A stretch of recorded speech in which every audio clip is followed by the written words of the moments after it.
एक मंदिर में माताएं गई, भगवान के सामने जाकर खड़ी हो गई, सुंदर पुष्पों का थाल, ज्योति इत्यादि, फल, मिठाई, बहुत सी सामग्रियां लेकर गईं।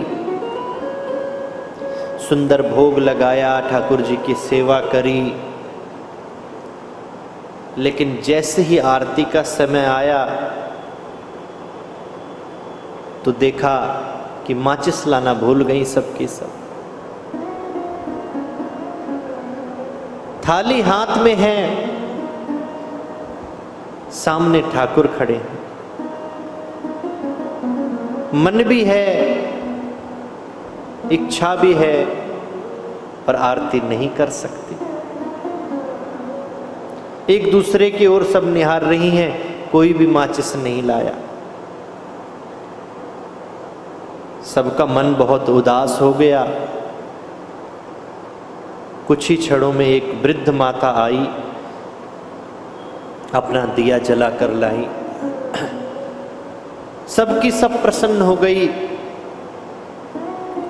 एक दिए से दूसरा, दूसरे से तीसरा, तीसरे से चौथा, कुछ ही मिनटों में, कुछ ही सेकंडों में जितनी माताएं थी सभी की ज्योति जल गई और सुंदर भगवान की आरती हुई। तो कथा में आने का बस इतना ही उद्देश्य है कि यहां पर आने से आपके घर में कोई नोटों की वर्षा नहीं होगी, कोई आपको ऐसी भभूति नहीं दी जाएगी जिसको आप ले जाकर घर में छिड़क दो, सारी चीजें अनुकूल हो जाएं। बस ये सत्संग क्या है, मैंने कहा कि सूत जी वाली पद्धति से हम कथा सुनते हैं और हम सुनाते हैं सत्संग के माध्यम से।